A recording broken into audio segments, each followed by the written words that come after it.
Appalachia stretches over 1,000 miles from southern New York to northern Mississippi. For more than a century, this single region produced the coal that powered American steel, railroads, and electricity. Today, the region is home to about 13 million people, yet it lacks a single major metropolis the size of its output's importance. This is the story of how a mountain range most of the country still calls backward actually built the modern American economy. Long before coal trains rumbled through the valleys, the ground beneath Appalachia was already ancient and layered with history. The region's coal seams began to form over 300 million years ago, when vast swamp forests covered what would become the Appalachian Plateau. Year after year, plant material fell into waterlogged ground, slowly buried and pressed by the weight of time. Heat and pressure transformed these remnants into thick seams of bituminous coal, lying in bands that stretch from Pennsylvania to Alabama. Human life in these mountains reaches back more than 10,000 years. Archaeological evidence reveals a continuous indigenous presence. Societies who built villages, raised crops, and traveled the ridges long before the first Europeans set foot in North America. The Cherokee, Shawnee, Iroquois, and many others called these valleys home, shaping the land through hunting, horticulture, and trade.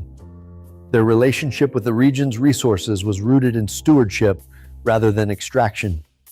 By the 1600s and 1700s, fur trappers and traders from Europe entered the mountains, followed by settlers who carved small farms and herding paths among the ridges. Even as they built new lives, the rugged terrain kept large-scale development at bay. Early settlers relied on the forests for fuel, burning charcoal in blacksmith forges and hearths. Coal, though present in the hills, remained mostly a curiosity, its extraction too difficult for widespread use. Thomas Jefferson, writing in 1785, took note of the region's mineral promise. In his notes on the state of Virginia, he described coal, known to be in so many places across the western country. Yet for decades after, coal's role was limited. Until the Civil War, it rarely fueled more than a forge or a local fire. The mountains held their wealth in reserve, waiting for the age of industry to unlock what lay beneath. Steep ridges and narrow hollows define the Appalachian landscape, carving the region into a maze of isolated valleys and sharp divides. For generations, these natural barriers kept communities small and self-contained. Roads wound along creek beds, hemmed in by mountains that rose steeply on either side, while footpaths linked neighbors more often than distant markets. The cost of building even a mile of road or railroad here far exceeded that of the open plains. 19th century engineers estimated 3 to 5 times as much capital was needed compared to the Midwest. Every bridge, tunnel, and grade demanded not just money, but skilled labor and months of effort. This geography insulated much of Appalachia from the rapid economic changes sweeping the rest of the country. While cities and farms elsewhere grew connected by canals and rail, the mountains held onto a slower rhythm. Trade with the outside world was limited, and most families relied on what they could grow, gather, or make themselves. Scholars point out that this was not simply a matter of choice, but a practical response to the land itself.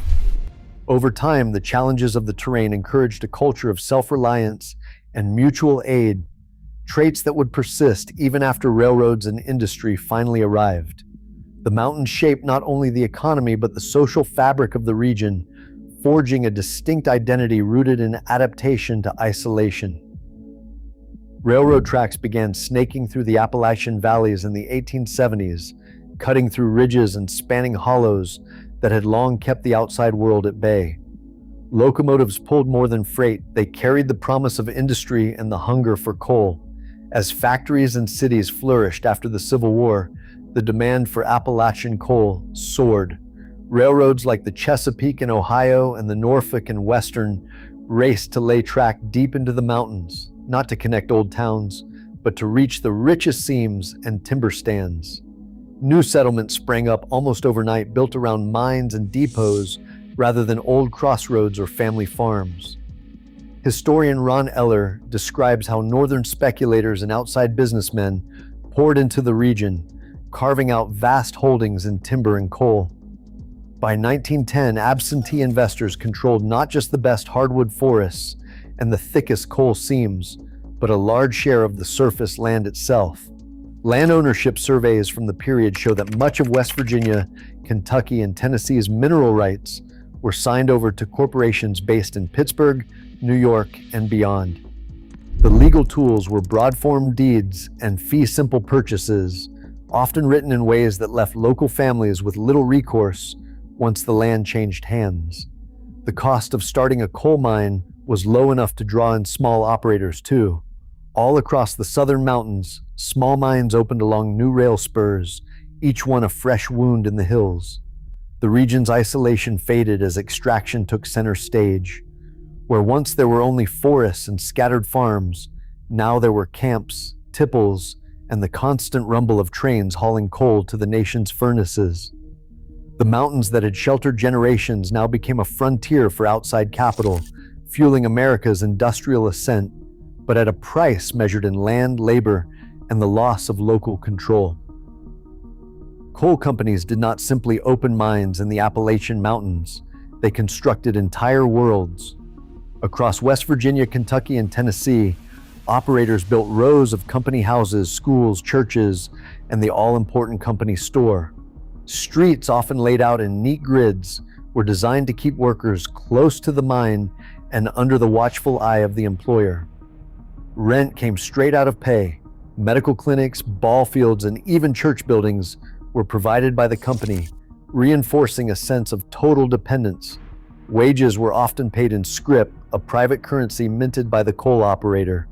Scrip took the form of metal tokens or paper notes stamped with the company's name and could only be spent at the company store. Prices there ran higher than in outside markets, and for many families, debt to the store became a permanent fact of life. Oral histories describe payday lines where miners traded scrip for groceries, work clothes, and even funeral expenses with little left over. The system made it nearly impossible for workers to save money or leave for better opportunities. This web of control extended to every corner of daily life. The company owned the schoolhouse and paid the teachers.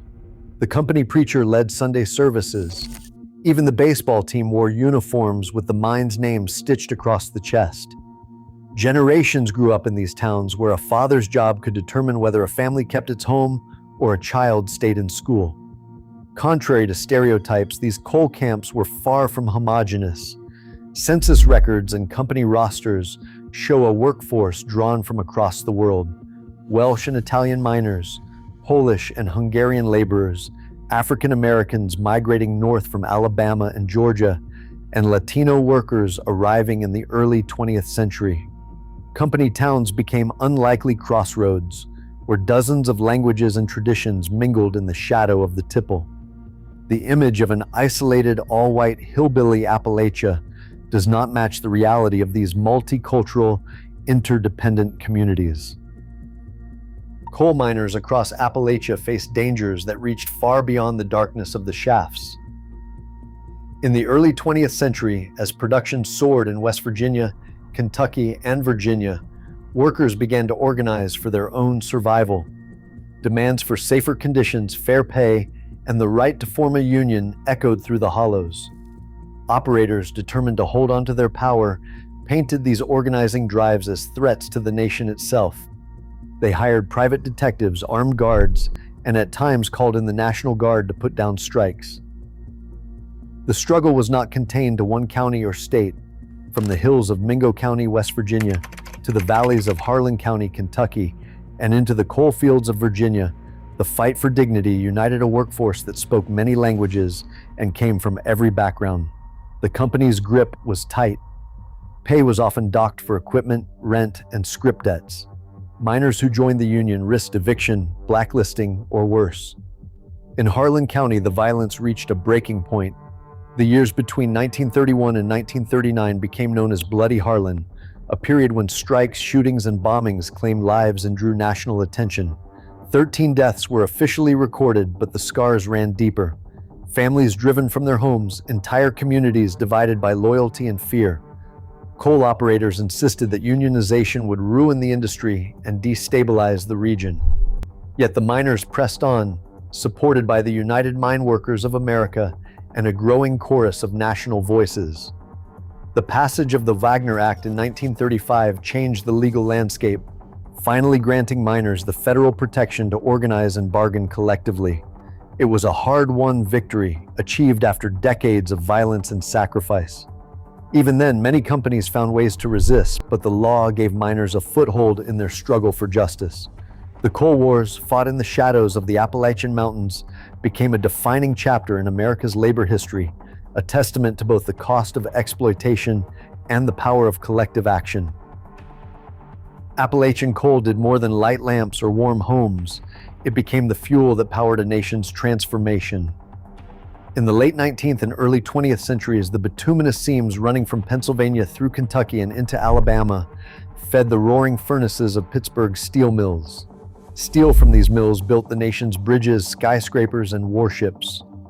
Railroads stretching up and down the East Coast relied on Appalachian coal to keep their locomotives in motion, hauling people and goods from city to city, forging connections that stitched the country together. By 1915, coal supplied over half of all industrial energy in the United States.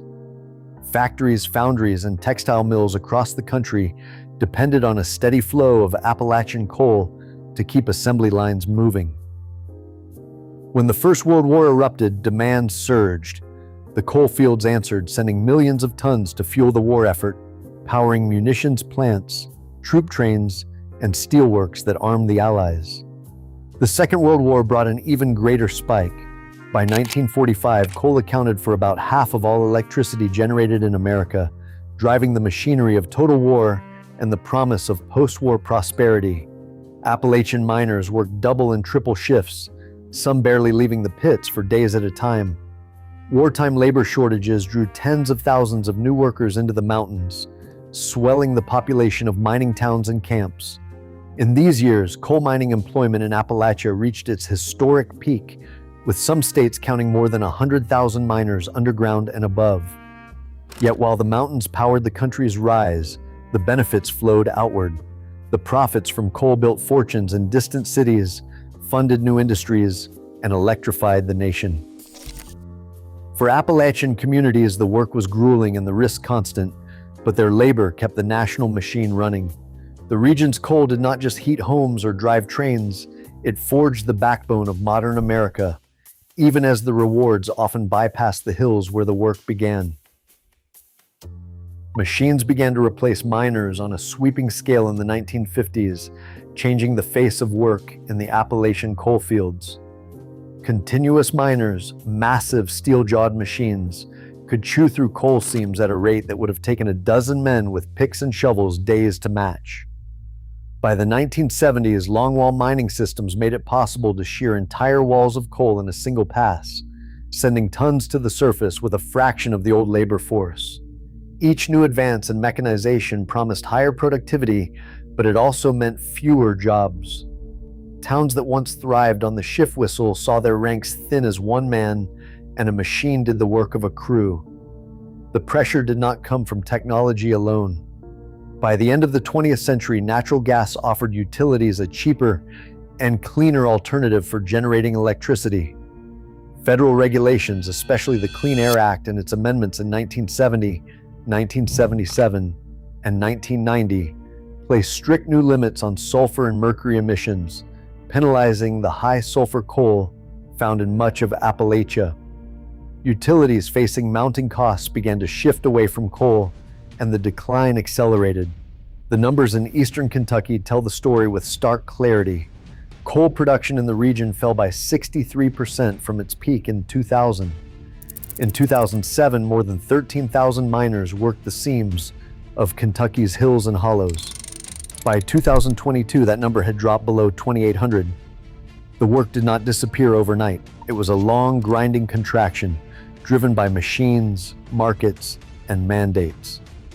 For the people of the coal fields, the loss was measured not just in jobs, but in the slow unraveling of communities built around an industry that had once seemed as permanent as the mountains themselves. Appalachia's population once grew faster than the nation's. Until about 1830, families filled the valleys and hollows, drawn by the promise of land and work. By the early 20th century, the coalfields bustled and towns swelled with newcomers from across the country and overseas. But as the decades passed, the pattern shifted. Between 1900 and 1940, population growth in the region slowed, then leveled off. After the mid-20th century, the tide turned. The deep core counties of eastern Kentucky and West Virginia, places that had built their lives around coal, saw their numbers fall by nearly a fifth between 1950 and 2015. The reasons were everywhere: mines closing, jobs vanishing, and young people leaving in search of opportunity. Stores that once anchored small towns shuttered their doors. School districts, starved of tax revenue, struggled to keep teachers and programs. Property values dropped, and once busy main streets grew quiet. In some counties, 4 out of every 5 coal jobs disappeared in a single generation. The loss rippled outward, touching families, churches, and local governments. For many, the mountains remained home, but the future seemed to be receding down the tracks, carried away by each departing trainload of coal and every bus ticket to a distant city. Today, Appalachia stretches across 420 counties in 13 states, home to more than 26 million people. Its largest cities, Asheville, Knoxville, Birmingham, stand as regional hubs, yet remain modest when compared to the nation's economic centers. The coalfields that once sent trains rolling day and night now look to new forms of livelihood. Tourism and outdoor recreation have begun to fill some of the gaps left by mining's decline. The New River Gorge, now a national park, draws climbers and hikers to cliffs that once challenged railroad engineers. The Appalachian Trail, running over 2,000 miles from Georgia to Maine, transforms the region's ruggedness into an asset for adventure and reflection. Conservation efforts have reclaimed forests where mines once operated, but these new economies reach only part of the population. The Appalachian Regional Commission, created to address the region's persistent poverty, tracks the economic health of this vast area, measuring progress against a national gap that remains stubborn. For all the change, the question of how to replace what coal once provided is still unfinished business. Today, over 25% of United States coal reserves remain beneath Appalachia, yet many communities face persistent poverty and depopulation. As historian Ronald Eller observes, national prosperity was built on Appalachian land and labor, but the wealth seldom stayed. The region's story is not just about what was extracted, but what endures: resilience, hard truths, and the question of who benefits from American progress. The mountains remember, and so should we.